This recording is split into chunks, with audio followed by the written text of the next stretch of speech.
Buenas, buenas. Acá estamos.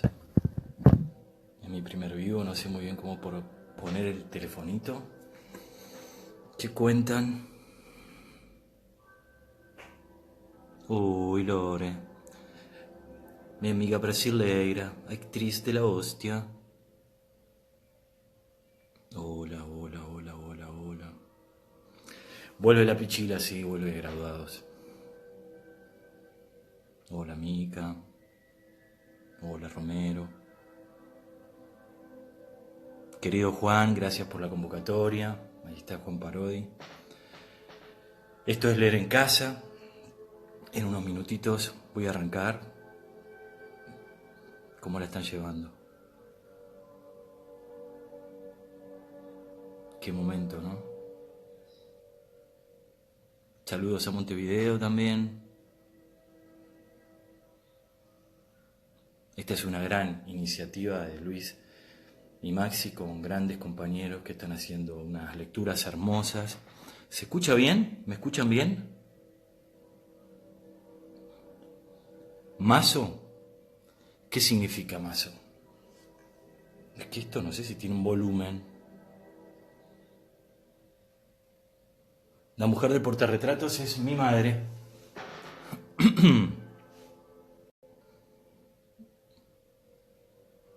Sí, se escucha, acá me dicen que se escucha. Me odiaron, pero después me quisieron. Fuerte y claro. Mi querida Yelén por ahí. Beth, amiga del alma. Todos amigos están conectados acá. Bueno, y algunos amigos de las redes. La negra divina. Juan, vos que estás ahí, ¿me avisás cuando tengo que empezar? Acá estamos. Me pone un poco nervioso, me pone un poco ansioso, pero es muy lindo poder compartir una lectura. Creo que esta iniciativa es hermosa.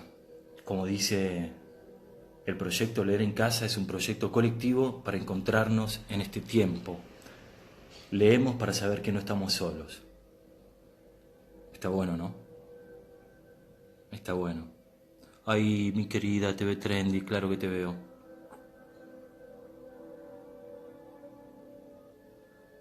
Me vieron en Mardel, ojalá vuelva a ver teatro. Tuti. Bueno, esto es Leer en Casa. Hoy voy a leer un capítulo de Siddhartha, de Germán Hesse. Siddhartha cuenta la historia de un viaje. Siddhartha de joven abandona todo, su familia, y con un amigo emprende un viaje hacia la iluminación. Se hace monje y en este viaje empiezan a desprenderse de todo con su amigo y en un momento se cruzan con un ser iluminado y un tipo muy especial, y su amigo decide seguirlo y Siddhartha sigue emprendiendo viaje. Llega a un río, lo tiene que cruzar y conoce al barquero, al tipo que lo cruza en esa balsa. No tiene con quién pagar, no tiene con qué pagar, y él le dice: nos vamos a volver a encontrar. Cruza el río y llega a la ciudad y ahí conoce a una mujer, muy voluptuosa ella, y él sin nada quiere acceder a esa mujer y le dice: no, yo quiero que me hagas regalos. Entonces él empieza a querer acceder a esa vida de rico, se vuelve un comerciante y pasa todo un rato de su vida siendo un hombre comerciante y de riquezas y de mucho lujo y de mucha voluptuosidad y de mucho sexo con esta mujer. Y en un momento, hartado de todo eso, vuelve para atrás el viaje y vuelve a este río y se vuelve a encontrar con el barquero y decide acompañarlo en su vida. Tiempo después le aparece un hijo después de ese romance que tuvo con esta voluptuosa, y intenta vivir con él. Ella muere, él intenta vivir con él y este hijo un día se va. Y acá arranca este capítulo. Voy. Mucho tiempo aún le ardió la herida. Más de una vez tuvo que transportar Siddhartha a la otra orilla a algún viajero que iba acompañado por un hijo o una hija, y no podía verlo sin sentir envidia o pensar enseguida: hay tantos y tantos miles que poseen este bien supremo, ¿por qué a mí me estará vedado? Hasta los hombres malos, los ladrones y los asaltantes tienen hijos que los aman y a quienes ellos aman. Solo yo no los tengo. Así de simple e irreflexivo se había vuelto su discurso mental. Sí, hasta tal punto se asemejaba ahora a los hombres niños. Pues ahora veía a los hombres con otros ojos, quizá con menos altivez e inteligencia que antes, pero en cambio con más calor, curiosidad e interés. Cuando transportaba viajeros comunes y corrientes, hombres niños, mercaderes, guerreros, mujeres del pueblo, ya no los sentía tan lejanos como antes. Los comprendía y compartía su existencia no guiada por ideas u opiniones, sino exclusivamente por instintos y deseos, y se sentía uno de ellos. Aunque se hallara próximo a la perfección y aún se resintiera de su última herida, tuvo la impresión de que esos hombres niños eran sus hermanos. Sus vanidades, deseos y absurdos caprichos habían dejado de ser ridículos a los ojos de Siddhartha. Sí, le parecían comprensibles y dignos de estimación e incluso de respeto. El amor ciego de una madre por su hijo, el orgullo insensato y ciego de un padre presumido por su único hijito, el afán desenfrenado e incondicional de una joven frívola por adornarse y atraer las miradas admirativas de los hombres. Todos estos impulsos, todas estas chiquilladas, todos estos instintos y apetitos simples y necios, pero increíblemente fuertes y llenos de vida, de una eficacia intentísima, todas estas cosas no eran ya para Siddhartha simples chiquilladas. Se dio cuenta de que los hombres vivían por ellas. Por ellas los veía realizar proezas gigantescas, hacer viajes, declarar guerras, sufrir padecimientos infinitos, soportar toda suerte de fatigas, y justamente por eso ahora podía amarlos. En cada uno de sus actos y de sus pasiones descubría la vida, lo animado, lo indestructible, el Brahma. Dignos de amor y admiración eran estos hombres por su ciega fidelidad, por su fuerza y tenacidad no menos ciegas. Nada le faltaba. El sabio o el pensador solo los aventajaba en un detalle único e insignificante: la conciencia, la concepción de la unidad de todo lo viviente. Y el mismo Siddhartha llegó a preguntarse a veces si este conocimiento, si esta concepción eran realmente tan valiosos como se creía, si no serían a su vez una chiquillada de los hombres pensantes, de los hombres niños pensantes. En todos los demás aspectos los hombres mundanos eran iguales a los sabios y a menudo hasta superiores a ellos. Del mismo modo que los animales, nada, dada la seguridad infalible con que cumplen ciertos actos dictados por la necesidad, pueden parecer en muchos casos superiores a los hombres. Poco a poco fue floreciendo y madurando en Siddhartha la idea, la noción de lo que realmente era la sabiduría, el objetivo final de su larga búsqueda. No era otra cosa que una disponibilidad del alma, una capacidad, un arte secreto que le permitía concebir en cualquier momento, en medio de la vida, la idea de la unidad, que le permitía sentir la unidad y respirarla. Lentamente fue floreciendo esta en su interior, reflejada por el rostro viejo e infantil de Vasudeva, que es este barquero que yo les decía. Armonía, ciencia de la eterna perfección del mundo, sonrisa, unidad. Pero la herida seguía doliéndole. Con amarga nostalgia pensaba Siddhartha en su hijo, alimentando en su corazón el amor y la ternura, dejándose corroer por el dolor, cometiendo todas las locuras del amor. La llama no se extinguía por sí sola. Y un día en que la herida le ardía intensamente, Siddhartha, impelido por la nostalgia, atravesó el río y bajó de la barca decidido a ir a la ciudad en busca de su hijo. El río se deslizaba suave y silencioso. Era la estación de la sequía, pero su voz tenía un sonido extraño. Se estaba riendo. Se estaba riendo. Era evidente que estaba riéndose. Sí, el río se burlaba del viejo barquero con una risa abierta y cantarina. Siddhartha se detuvo, se inclinó sobre las aguas para oír mejor y vio su rostro reflejado en la apacible corriente. Y en ese rostro reflejado había algo que le recordó cosas pasadas y olvidadas. Y al seguir pensando descubrió lo que era. Aquel rostro se asemejaba a otro que él había conocido, amado e incluso tenido en otros tiempos. Se parecía al rostro de su padre, el Brahman. Y entonces recordó que mucho tiempo atrás, de joven, había obligado a su padre a dejarlo ir con los ascetas. Recordó cómo se había despedido de él para luego marcharse y no volver nunca más. ¿No habían sido los sufrimientos de su padre similares a los que él ahora padecía por su hijo? Su padre no había muerto años atrás solo sin haber vuelto a ver a su hijo. Y esa repetición, esa carrera en el mismo círculo fatal, ¿no eran acaso una comedia absurda y extraña? El río se estaba riendo. Sí, así era.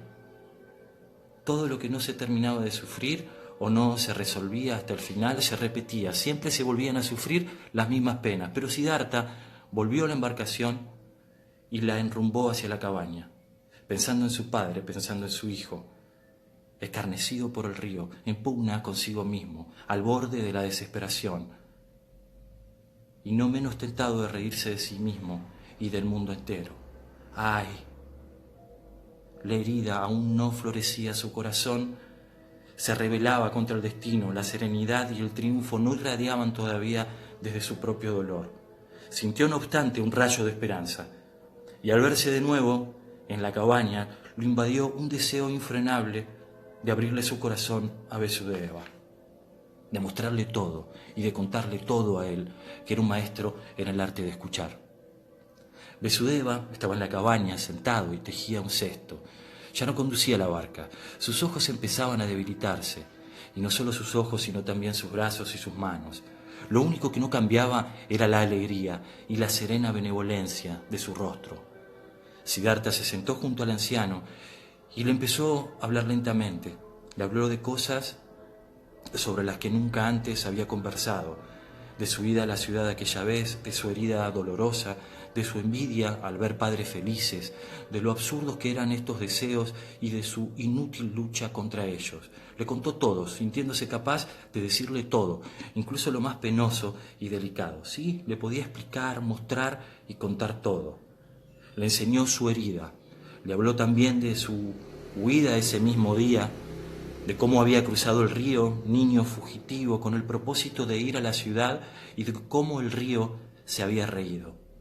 Mientras hablaba, y habló largo tiempo, y mientras Vasudeva lo escuchaba con su rostro sereno, Siddhartha tuvo la impresión de que la atención con que el barquero seguía sus palabras era ahora más grande que nunca.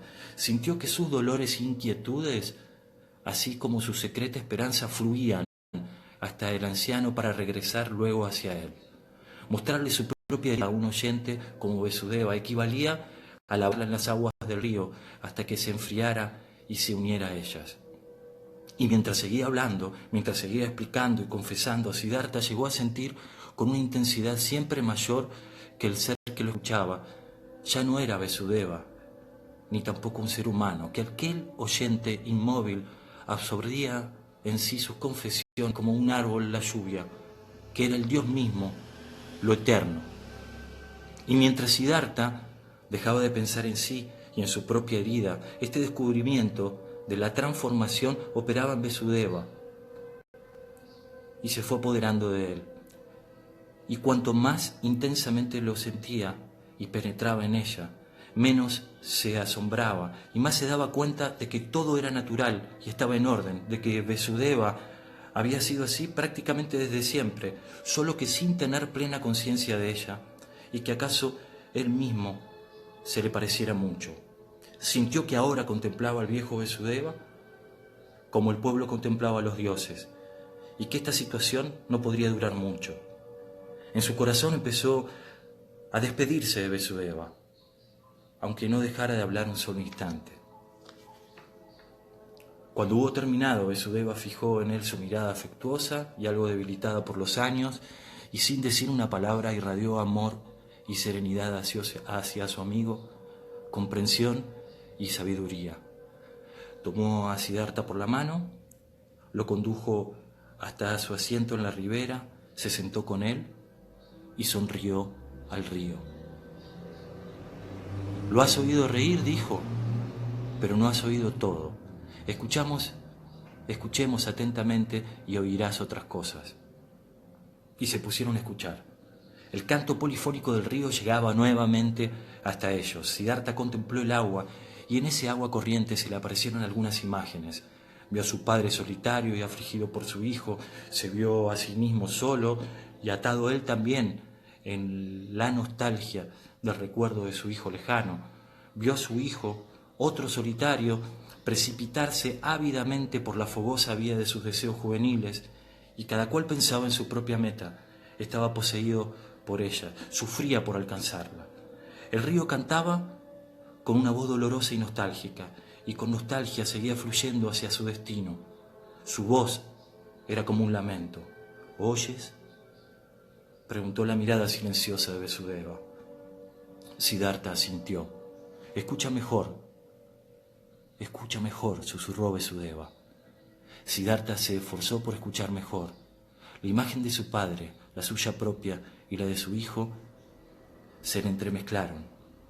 La imagen de Kamala apareció también y se desvaneció, y la imagen de Govinda y otros más, y todos se confundían, convirtiéndose en río y fluyendo, como río hacia la meta, ansiosas, dolientes, anhelantes, y la voz del río resonaba llena de nostalgia, de dolor ardiente, de deseos insaciables. El río se dirigía hacia su meta. Siddhartha lo veía fluir, ese río compuesto por él y los suyos, y todos los hombres que había visto en su vida. Toda esa agua y todas esas olas se deslizaban vertiginosamente, sufriendo hacia sus metas, muchas metas, cataratas, lagos, rápidos, el mar, y todas las metas eran alcanzadas. Y a cada una seguía otra nueva, y el agua se transformaba en vapor y subía al cielo, se convertía en lluvia y se precipitaba desde el cielo, transmutándose en fuente, arroyo, río, que volvía a reanudar su curso y a fluir. Pero la voz anhelante ya había cambiado. Aún llevaba ecos de ansiedad y sufrimiento, pero otras voces se iban uniendo a ellas. Voces de alegría y pesadumbre, voces buenas y malas, que reían y lloraban, cientos de voces, miles de voces. Siddhartha escuchaba, ahora era todo oídos, se hallaba totalmente inmerso en esa sensación, totalmente vacío y dispuesto a asimilar, consciente de que esta vez por fin había aprendido el arte de escuchar. Aunque muchas veces hubiera escuchado todo aquello, esa infinidad de voces del río,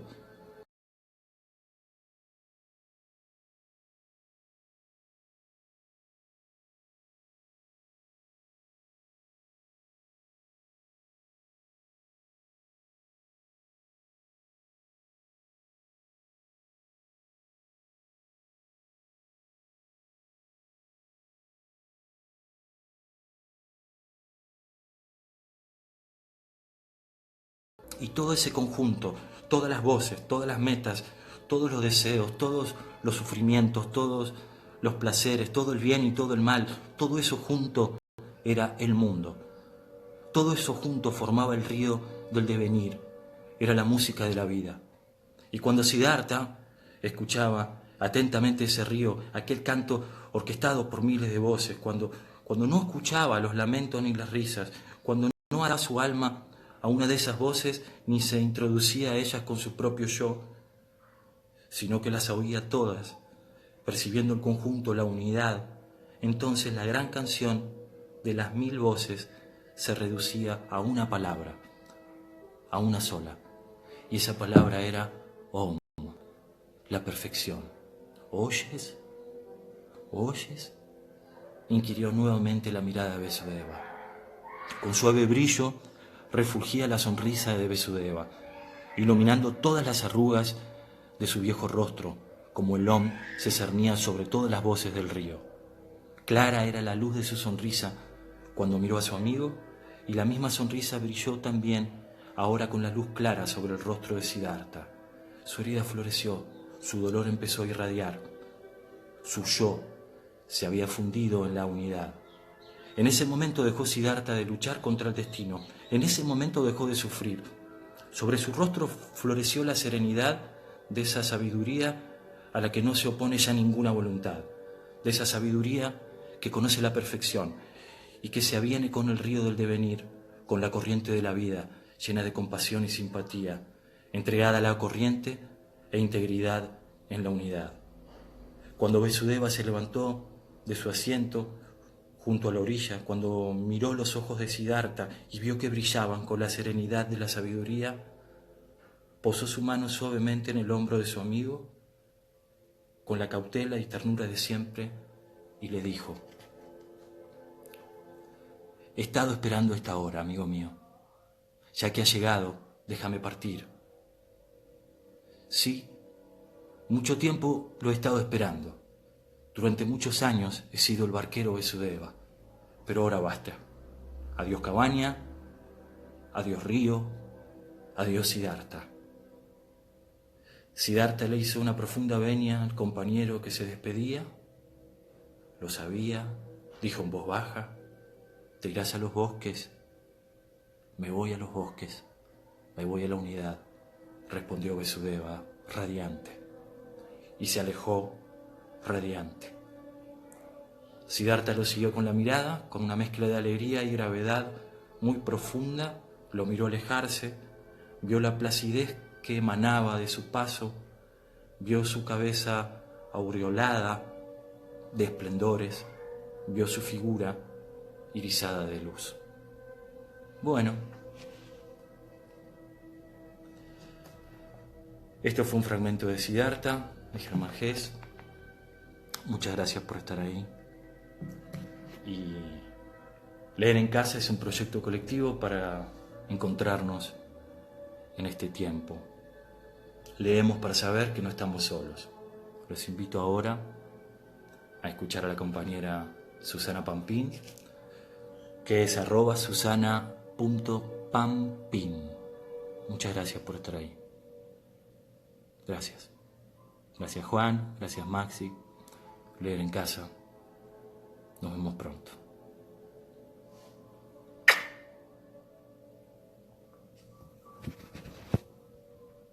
Adiós. Gracias a todos. Meli. Bueno.